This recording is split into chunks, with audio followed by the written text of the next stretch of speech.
The gym I usually go to is under refurbishment for a couple of days, and so I went to the next closest one, but I forgot to take straps with me, which is a shame because last week I was saying that I was going to use them for the high pulls because I believe that they would help in relieving some of the pressure that I'm feeling on my pinky fingers in the snatch grip.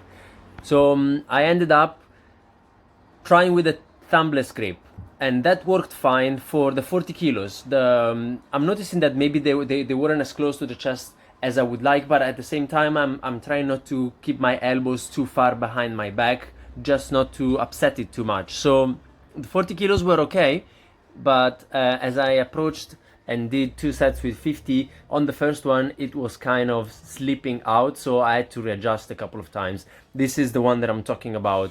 I didn't really feel that much pressure on the pinky fingers, but still it wasn't safe to hold this weight with a thumbless grip. And what I'm going to do the next time, if I finally remember to take the straps, would be to go on a thumbless grip and the straps, and that should hopefully fix the issue.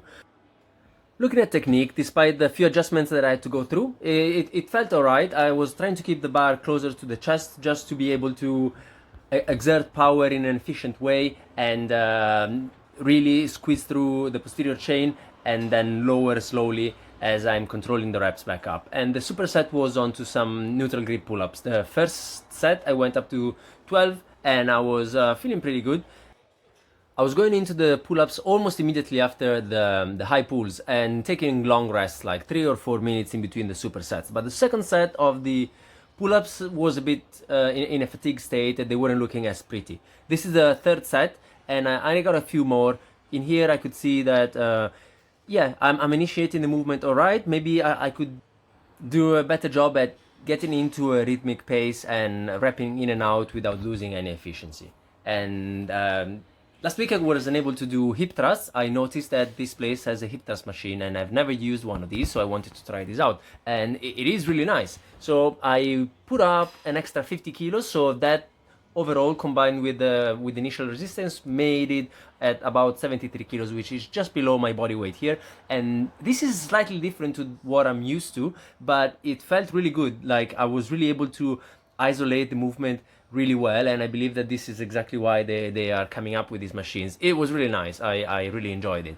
And I was supersetting this, not really supersetting, but I was jumping in from the hip thrust onto the bench where I was doing some dumbbell overhead presses, extra 14 kilos, getting one extra rep from the previous time.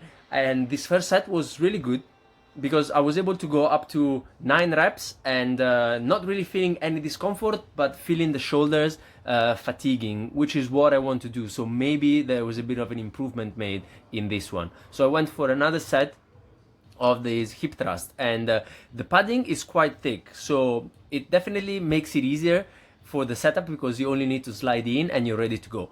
But I believe that if the weight increases even more, there probably needs to be something else that one should put on their hips, just because it kind of pushes into the bones and it might be uncomfortable at some point.